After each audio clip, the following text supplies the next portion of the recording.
All right. Well, good afternoon, everyone. Thank you for joining us once again for our weekly Wednesday webinar series. My name is Brett Spitale, and I'm the Vice President of Advancement here at the National Hemophilia Foundation.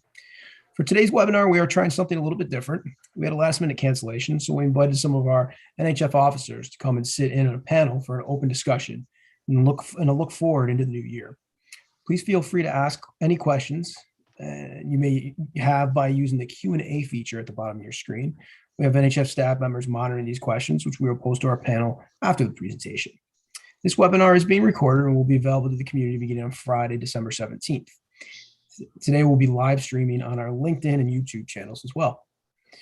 I'm joined today by Dr. Leonard Valentino, President and CEO at NHF, Peter Harvey, Chief Business Officer at NHF, and Dr. Kevin Mills, Chief Scientific Officer at NHF. Thanks to the three of you for taking the time to join us at the 11th hour, and I'll now turn it over to you, Len, to get us started. Thanks, Brett, and welcome everybody. Good morning, good afternoon, and good evening, and welcome to the final Wednesday webinar for 2021. We wanted to make this an opportunity for all of us to reflect a bit on the year that we've had, and as we wind down what has turned out to be another very difficult and challenging year. One thing that I am continually impressed with is the resolve of everyone in our community, from people who are impacted by inheritable blood disorders to the healthcare professionals who care for them and support them, to our industry partners, as well as our federal partners, and everybody who touches this community, and in particular, the important work that our chapters have done throughout this past year. It's really been an example of the continued dedication to the mission and vision of the organization to ensure that people and families with inheritable blood disorders can thrive. The global pandemic has challenged all of us, and I think we thought at the end of 2020 that 2021 was going to be a different year, and we might be able to put the pandemic behind us. We quickly learned that that wasn't going to be the case, and although we've done a good job at rolling out vaccinations, we still have a long way to go to overcome the pandemic and the challenges that brings with it. So I think that the community has really continued to thrive in the virtual world. We're continuing to learn how to best bring services and support to all aspects of the community while we maintain safety protocols for everybody to ensure your health and well-being. It's been a challenge, obviously, to learn how to best meet the needs of this community while keeping everybody safe. You may have heard that recently with the Omicron variant, the National Hemophilia Foundation suspended all business travel until January 3rd. This was in response to ensuring that not only our staff was going to be safe, but that we didn't put any of our community members at unnecessary risk. And my feeling is that we always will err on the side of safety to ensure that our community remains healthy and well. The dedication of the community and all aspects, from the NHF staff to its volunteers, the chapters, and everybody who touches this community, has really been quite remarkable. I think we've had the opportunity to continue to drive the same top quality education to individuals who live with blood disorders, and education to healthcare professionals as we have when we were face-to-face. I think our teams have done a wonderful job doing that. And again, all of that work has been supported and really enriched by the chapters really engaging in really meaningful ways. I think the other, our opportunity to grow our audience has been pretty substantial in the virtual world. We again had record numbers of individuals who participated in the Bleeding Disorders Conference and were able to access our programs in our education and be able to network. So I do think that that's been, a learning experience, and we'll continue to learn. But a valuable lesson that I've learned is we can't turn our back on that virtual component. Our ability to ensure access to education and advocacy is really contingent upon being able to continue working in that hybrid type of world. While we all want to get back to face-to-face events, I really see the virtual component of our education, advocacy, and for that matter, our research really being a combination of live in-person events with supplementation in that virtual world. So I think hybrid working is going to be something that's going to continue to be part of our future at the National Hemophilia Foundation. I think that we've learned how to best use technology and create a virtual bleeding disorder experience that was even better in the second edition than it might have been in the first. And it continues to be a learning opportunity. We will hear more about what our plans will be for the Bleeding Disorders Conference that will be held in Houston in 2022. But again, I think having a virtual component to that will be critically important so that we continue to extend our reach and allow engagement of members of our community who may not be able to travel to Houston in August. I think we continue to serve our chapters in new and innovative ways, offering them assistance during trying times.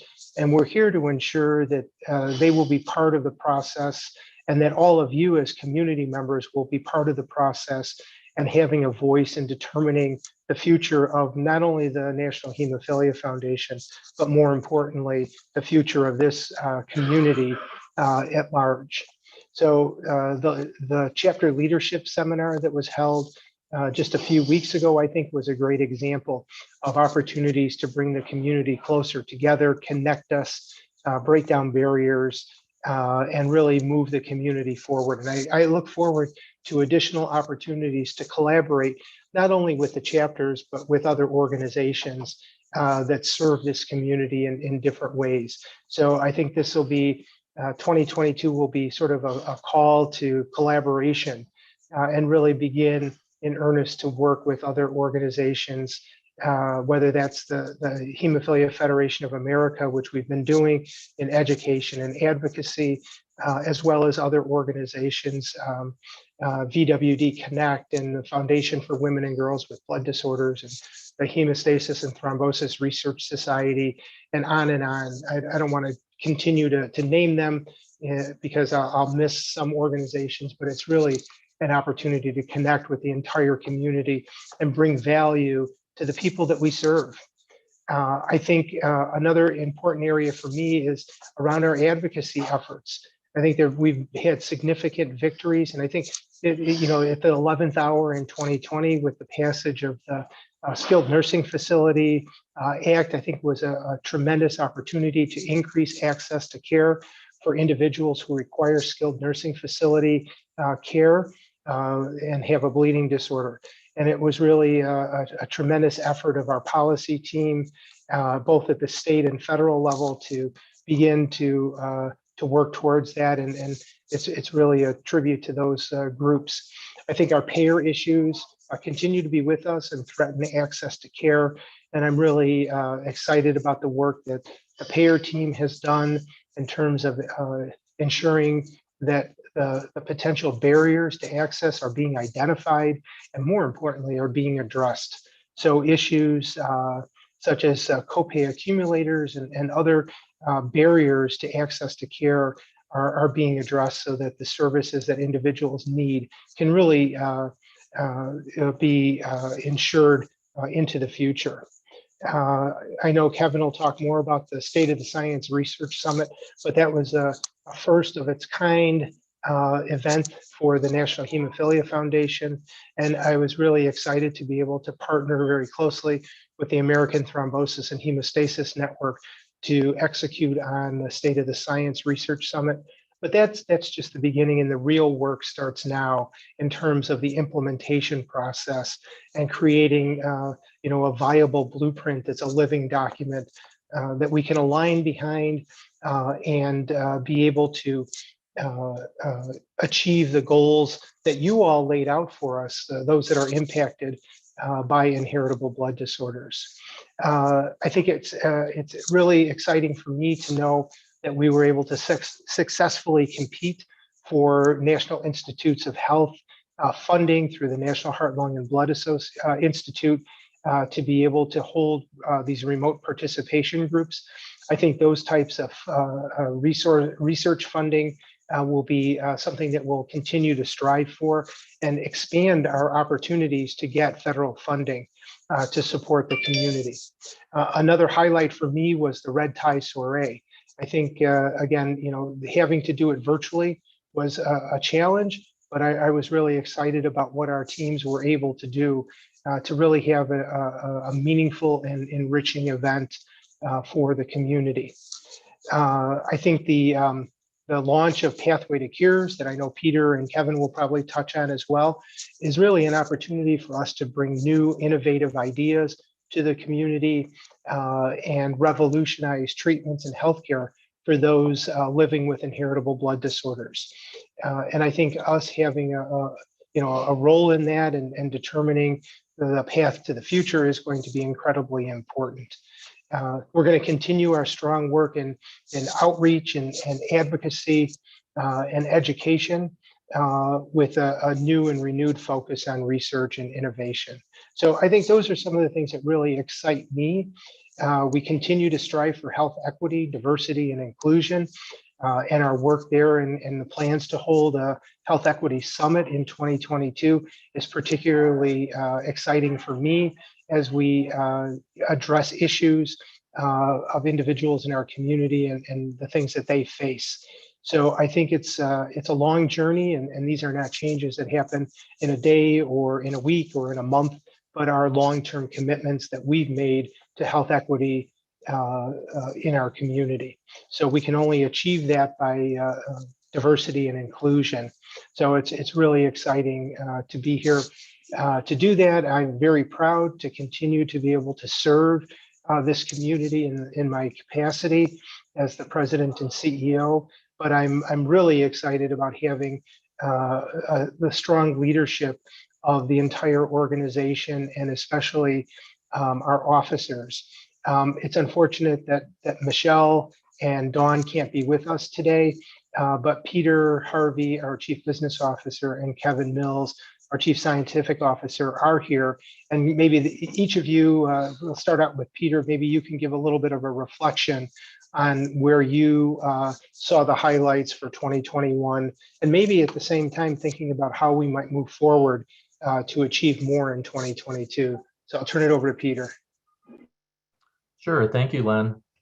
So first off, I'd like to say thank you, to our broad community for the support in 2021. That includes, each of you on this call, includes our provider chapter community as well, and includes our industry partners. 2021, as Len indicated, was another challenging year. And I think that really we had a very big strategic plan and goals for the organization. And we were able to deliver on really all of those plans, even though we had to shift again to that virtual environment. And we couldn't have done that without the support of our community, everyone involved to participate and support NHF, as well as our industry partners. So again, I think 2021 was a very successful year. Len did a great job outlining some of the successes of the year. I'll call that attention to that pivoting, to that virtual environment that was critical.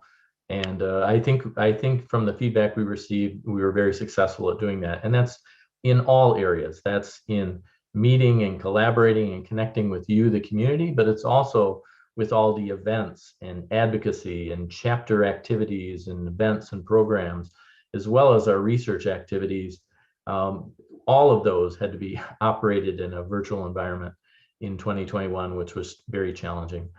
From a financial standpoint, NHF had a very strong, solid year, able to maintain our balanced budget and be able to provide services and support exactly as I said through our strategic plan. So each one of our areas delivered, as I stated, on that plan, and fiscally we were able to deliver that as well. And so it was a very successful year, and we had some successful new launches of activities as well. I think Kevin will be talking more about some of the new activities regarding research. One of those, which we can also circle back on, is this venture philanthropy initiative called Pathway to Cures.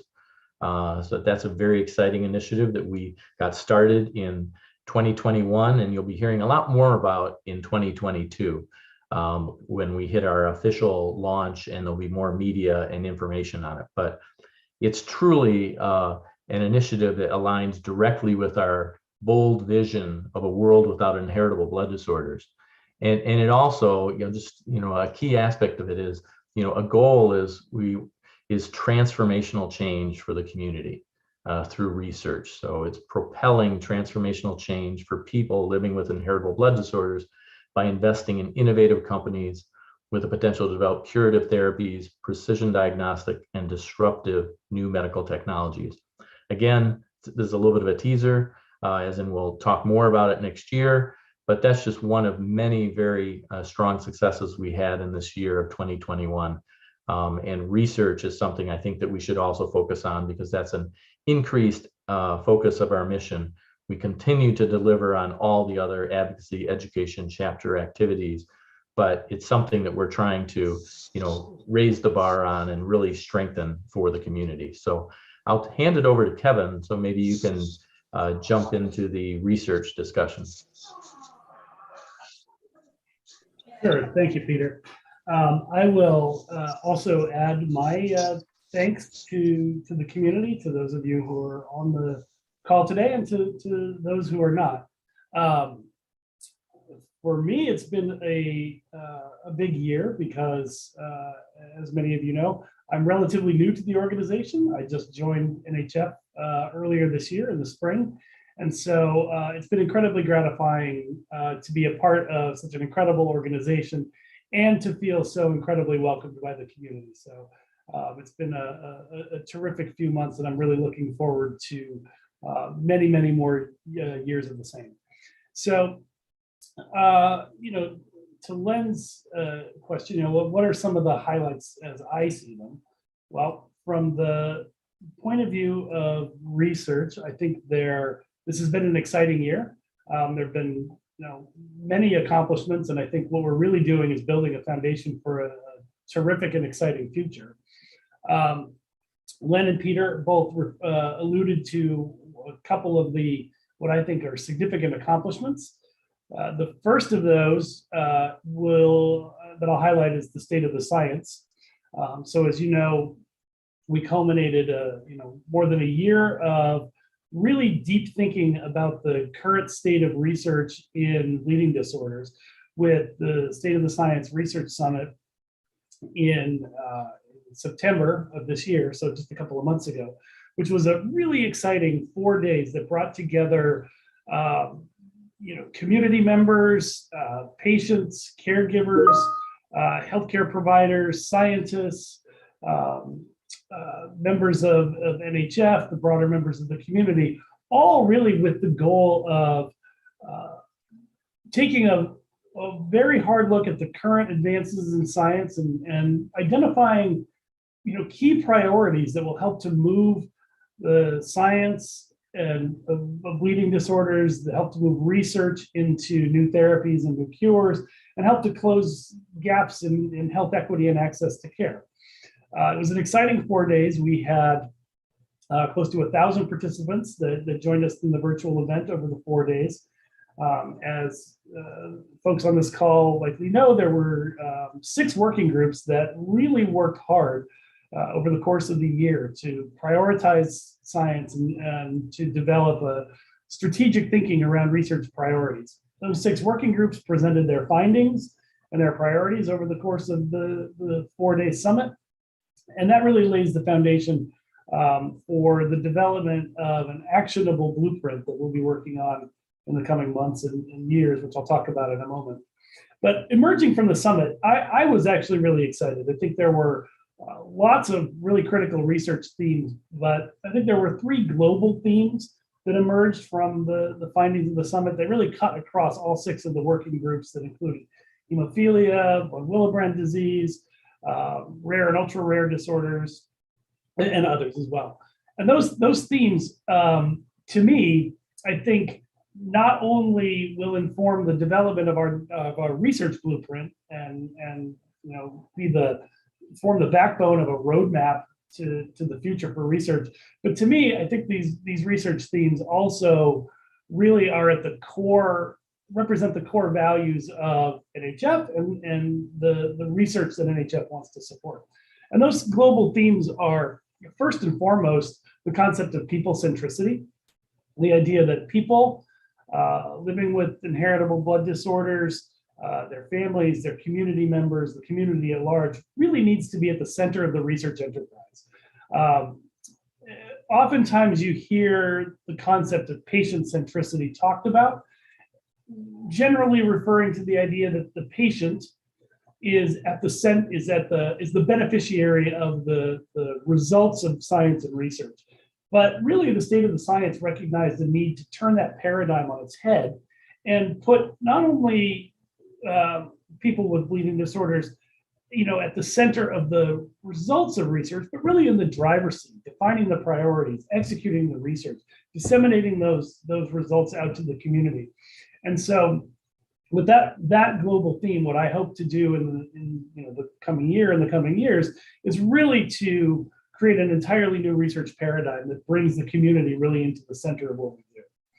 The second global theme was one of collaboration. The working group members and the community members that participated in the State of the Science truly recognized that for us to make meaningful advances, to move toward the ultimate goal of cures, to develop new therapeutics that meet people, where they are and as it meets their needs, is really going to require multidisciplinary and multidimensional collaboration. We really need to engage all the stakeholders in the community, subject matter experts, people with bleeding disorder, researchers, industry, government.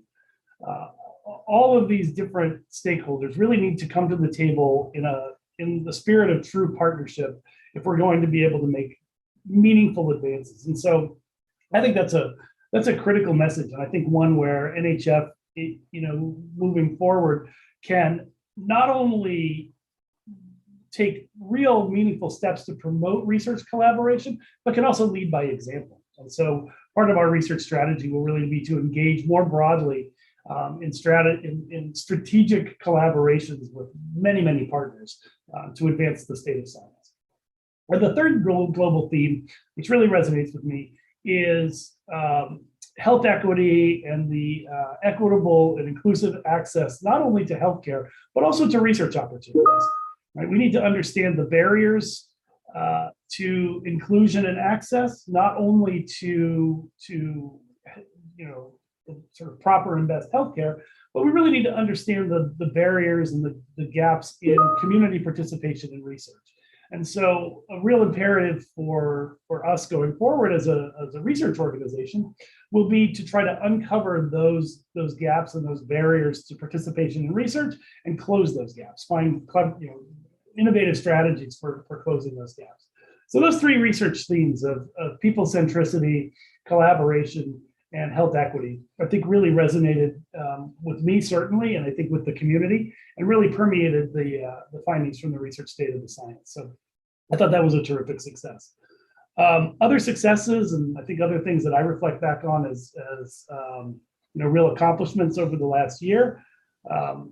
One of those certainly is the continuing success of our grants program and the research support that NHF has been able to provide to the community.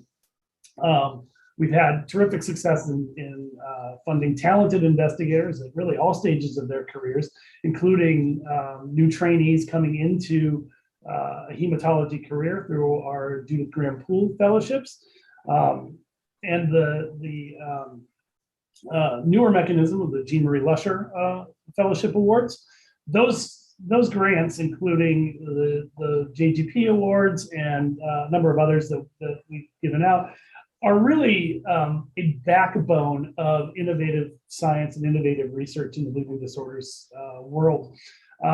We are looking forward to coming years to building on the success of that grant program and finding innovative ways to engage in a spirit of collaboration and partnership, other partners to really build out a robust, sustaining grant program that supports, aspiring new hematologists just coming into the field, and then really sets them up for a career of success in both research and in providing healthcare. Another success, I think, has been the Community Voices in Research Registry. This has been a really unique resource for the community where we've been able to bring in patient experiences and patient voices, really collect those in a rigorous and statistically analyzable sort of a fashion, and provide that as a research tool for the research community, and also provide that as a tool for individual patients to be able to understand their journey with their bleeding disorder. So that Community Voices in Research, CVR, has really been experiencing exponential growth, both in its size and its scope. And as we begin to look forward to 2022 and beyond, we want to really build on and capitalize on that success and continue to grow that as a research tool and as a health management tool for the community. So we've had terrific success, and that will continue to be a pillar of the research strategy going forward. And finally, I just wanted to highlight our virtual advisory panels. This is a unique offering that NHF provides an opportunity for community voices, community advisory, community input into research. So these are panels that are utilized by our industry partners, for example, when they're contemplating a new research protocol or clinical trial, are available to researchers as they want to gain community insight into new research questions or new research programs. Our virtual advisory panels, our VAPs, were wildly successful in 2021, so much so that we're looking to really exponentially expand that program in 2022 and beyond. It's a terrific way to engage the community. It's a terrific way to provide the community voice to the research enterprise. And I really look forward to engaging folks who are on this call and folks in your community to participate in those virtual advisory panels to really bring your voice to research. So I'll just sum up by saying, I've only been on board for a few months, and it's been a whirlwind and a terrifically exciting 2021 for me, as I see what the real potential for research and what the future looks like. And I'm really excited to be a part of the team that helps to really bring that research strategy to life in 2022 and beyond. So thank you, Kevin, and for adding your reflections on 2021. It's really been, I think, a challenging but a very exciting year for the community. And I really look forward to 2022. So we wanted to spend a few minutes and share with you the National Hemophilia Foundation's 2022 strategic imperatives. And I think these strategic imperatives reflect continued input from the community around what is important to you, what you feel that you need, and most importantly, how we can advance the community forward. So we're showing this slide. Maybe we could go to present, swap out the screen so we see full screen here. But I'll start out just talking about, one of our imperatives is really around access and ensuring access to care for everybody within the community. And that's going to be a really important component of our work in 2022, working with chapters, working with our payer relations team, with our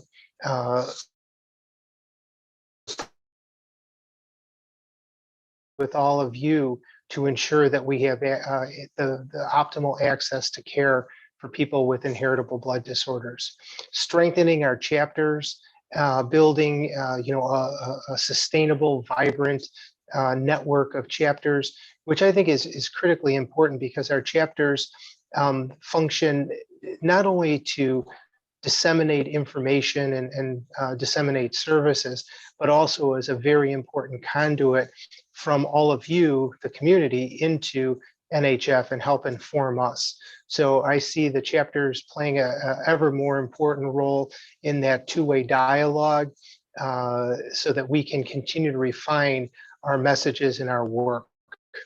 Innovation will be a strong effort for us. You heard Peter talk about the innovation from Pathway to Cures and how we intend on fueling innovation, but it's also an opportunity for us to bring innovation into other areas of the inheritable blood disorders community.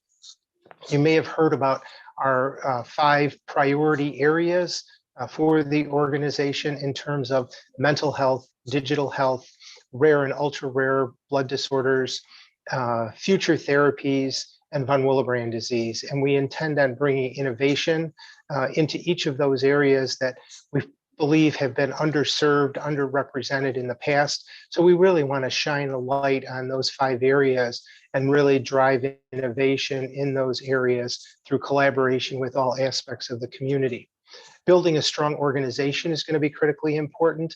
I think that this will be a continuing focus for us, ensuring that NHF is the premier organization in the blood disorder space, collaborating with the community, collaborating with other organizations, and really bringing value to each of you in the community through those collaborations and strengthening our organization, but strengthen all organizations that deliver services to the inheritable blood disorders community.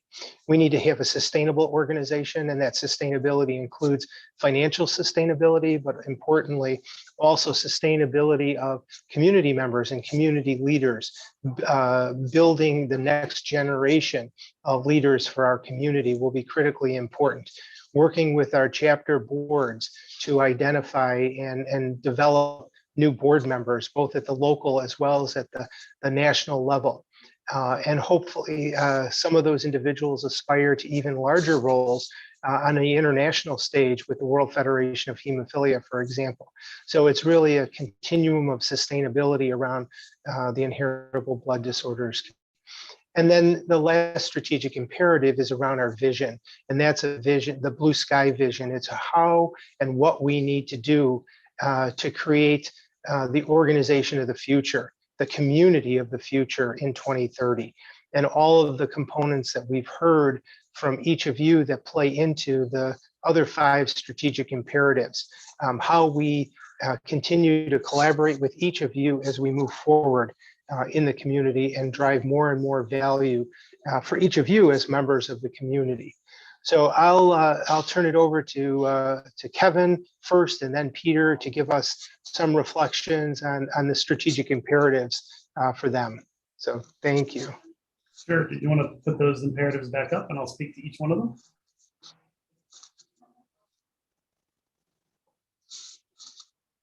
So from a research point of view, I wanted to reflect on each of the strategic imperatives for 2022. The first is access. I think, in my earlier remarks, I talked about bringing the community into the research enterprise. And I think it's really incumbent upon us to make research more accessible and more engageable. And we want to find ways to really bring research to the community and bring the community to research. So increasing access is a critical part of our research strategy. Part of the way I think we can do that is by forging stronger, more robust, deeper ties with the chapters. Really, one of the comments that was made during the State of the Science was, if you want research to really meet our needs, then you need to meet us where we are. And I think the forging real collaborative research relationships with our chapters is really the best way to meet people where they are. And so really building a strong research network through the chapters is critical for our research strategy. Clearly, we want to continue to drive and spur innovation. We want new discoveries, we want new concepts, we want new technologies really to be brought to bear, not only to bring new therapies into existence for people with inheritable blood disorders, but really to provide the quality of care and the type of care that people need. And that will vary from person to person. And the only way we're going to do that is by continuing to innovate. Organization, I think, really to me speaks to the need to collaborate, right? To cement NHF as the premier patient-centric organization. One of the ways to do that is really to continue to build ties, broad ties with the community. And so part of our organizational mandate will be to continue to build collaborations and partnerships. Sustainability for the research enterprise is critical. So we need to continue to devise ways to build the workforce for the future, to continue to ensure that there's robust research funding, not just for today, but for tomorrow, and to ensure that we have an infrastructure that continues to allow that innovation and collaboration to occur. Because it's really the foundations that we lay today that will be the cures tomorrow. And finally, vision. When I think about research vision, I really think back to the vision of the organization, which is a world without inheritable blood disorders. And I truly think that as we look forward to 2030, we can truly transform the way that we think about and the way that we treat and the way that we manage inheritable blood disorders. And research is going to be a critical piece of achieving that vision. But the ultimate vision is through innovation, collaboration, and people centricity to achieve a world where people can live their best lives in a world without inheritable blood disorders. So I'll stop there, and Peter.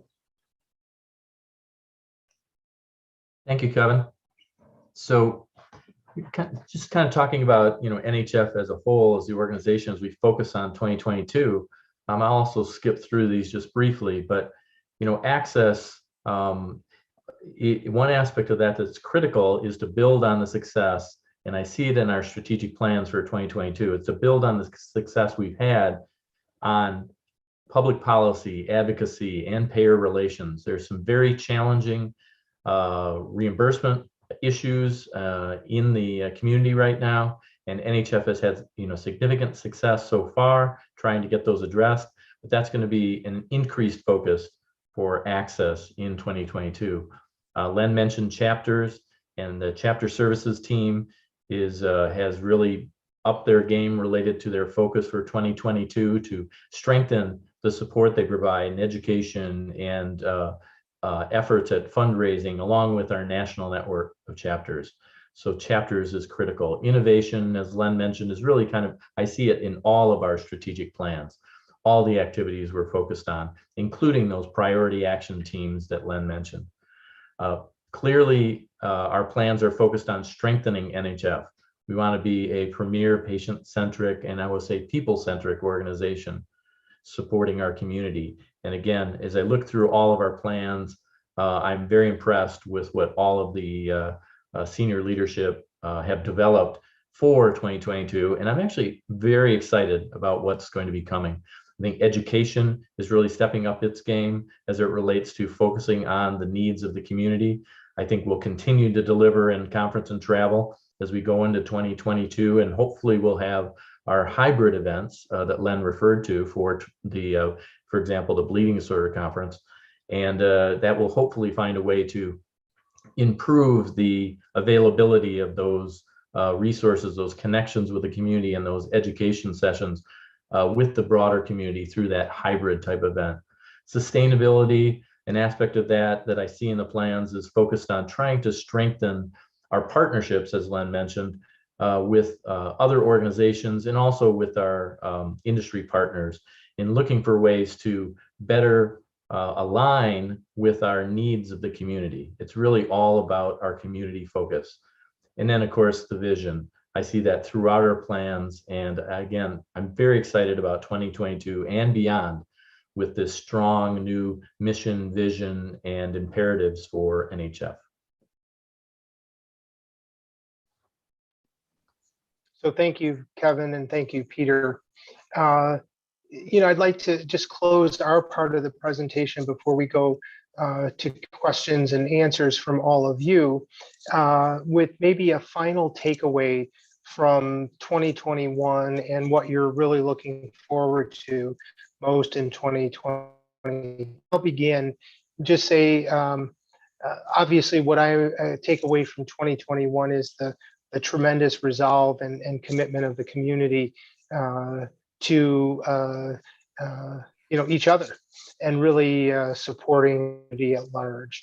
And moving forward in 2022 is to continue to grow and develop our community, our organization, and really strengthen the bonds that bring us together and really serve people who have inheritable blood disorders in new, bigger, and better ways. So that's really, what drives me. So maybe you can give us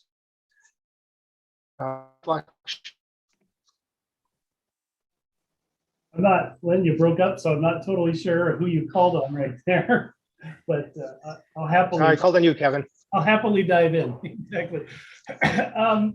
So you asked for a key takeaway. I mean, I think the key takeaway that I have is that, there's the future for science and research and the possibilities that research can deliver for the inheritable blood disorders community is incredibly bright. There's amazing innovations, amazing new technologies, amazing new discoveries, and incredible people making those that are all working hard, working passionately in order to make continued improvements for the ability of people with blood disorders and their families to thrive. And that future is amazingly bright, but it's amazingly challenging. There's incredible hurdles to overcome. There's many stakeholders whose talents and efforts and resources need to be marshaled. Enter your meeting ID. So my takeaway is very apropos to entering the meeting ID. The takeaway that I have is that we can really achieve that bright research future, that bright future, but we need to do it together. That it's a community effort, right? It's not researchers, it's not scientists, it's not clinicians. It's all of us working together in concert to get to that 2030 vision and that world without inheritable blood disorders. So partnership, collaboration, community, working together. That's my takeaway. We do have a question that's come up. If I can go to that, or Peter, did you want to make a comment on that? Oh, you're muted, Peter. I'm sorry. Yep, I think in the interest of time, we should jump into some of the questions we have here. Great. First question comes in from Paul. I think, Kevin, this might be towards something that you might be able to answer. NHF investments in new therapies seem a bit redundant, with many innovations already in phase 2 and 3, thanks to industry making great strides in these efforts. Please describe how NHF resources are being used to ensure these approved and advanced therapies will be paid for by insurance. And the suggestion perhaps was perhaps an advocacy effort to guarantee access through life. Sure, Brett, I'm not entirely sure that's a question entirely for me, because I think I take the point that there are lots of innovations that are already making their way into the clinic, and there are lots of terrific therapies and treatments that are out there now. And part of them, all of the innovation in the world isn't worth a hill of beans unless people have access to it. And so I think it's really incumbent upon us, as a research community and as an organization, to ensure that we are advocating for access for people to have the therapies that they need, right? And so, for example, when gene therapies are available, those will be for some people, but not for all. And so we really need to be able to advocate for affordable access to the care that people need. I can't really put on my advocacy hat. That's not entirely my background. But what I can say is that as sort of the scientist in the room, I think it's incumbent upon us to be able to bring the research message to those advocacy efforts to ensure that there's real understanding of the value of current and future therapies to people, and that there are not barriers to access. Great. And I'll add to Kevin's excellent answer, just that there's continued threats to access. Because a product is approved doesn't necessarily ensure access to the product in the future. And I think it's really incumbent upon us to continue to monitor the issues around access to care, access to innovation, and be able to develop strategies around ensuring that there's ongoing access to benefit the community. Great. Thanks, Kevin. Thanks, Len. There's another question that's come in on the Q&A from Aaron. Hi, Aaron. How are you out there? How do you plan to expand beyond the normal partners, for example, our pharmaceutical partners? And how do you plan to grow as a remote organization in 2022? Perhaps those are two separate questions there. But Peter, you want to try to take that first one on, or Len? I'm sorry, just saw you came off mute there. Go ahead, Peter. Sure. So as far as expanding, partnerships, clearly, I think there's a number of activities that we're doing. We're obviously trying to partner closely with the community, whether it be in our, 2030 Blue Sky Visioning and efforts, whether it be the State of the Research, State of the Science Research Summit, and the follow-up we're doing on that with the community in order to set that blueprint for the future. Those are partnerships. These priority action teams that Len mentioned in mental health, digital health, rare diseases, future therapies. I probably missed one, and I think those are other also clearly partnerships for the community. But as Len referred to, we're also going to be partnering closer with other organizations who support this community. We're collaborating and looking for ways to, whether it be driving research or whether it be driving advocacy and payer activities. It's critical in doing all the things we do to support our community to partner with other organizations. So it's a great question. And I think Len mentioned that we are going to have, and I see in the plans, we're going to have much greater focus on partnering beyond industry. And not that we won't partner with industry, but we clearly need to strengthen our partnerships. And as far as, and I'll add, go ahead. let me just add to that, Peter, before you continue, is, we don't necessarily have all the answers.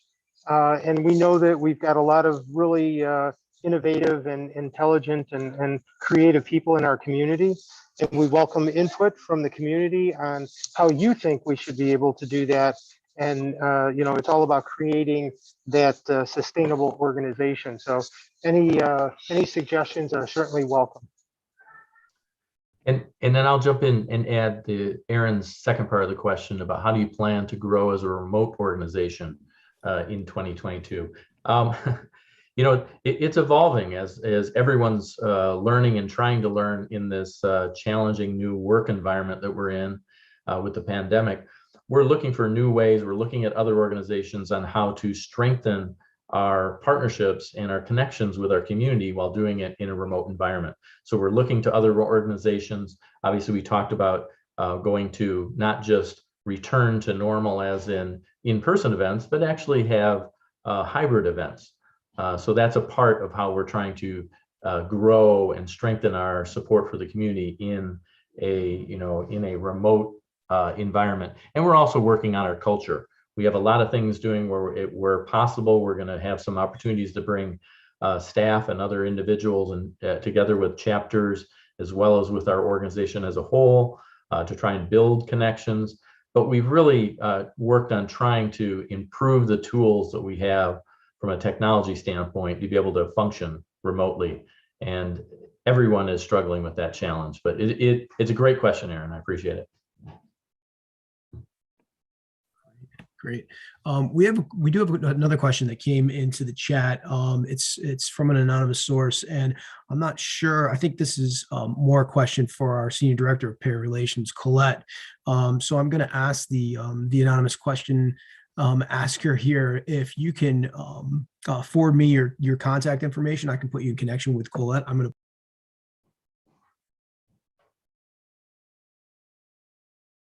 I'm sorry, I'm going to put my email address in the chat. So please feel free just to email me and I can make sure that question gets answered by our Senior Director of Payer Relations over, Colette Koulianos.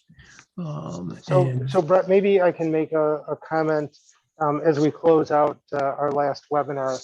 And that is, many of you have heard that Michelle Rice will be leaving us at the end of this year. And I really want to thank Michelle for her leadership, her commitment and dedication to not just NHF, but to the community.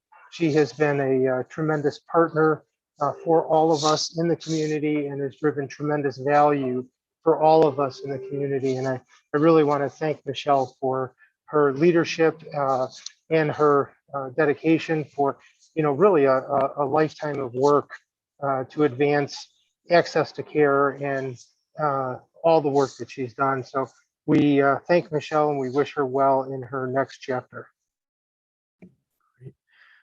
Definitely echoed throughout the community, I think, Len. Thank you very much.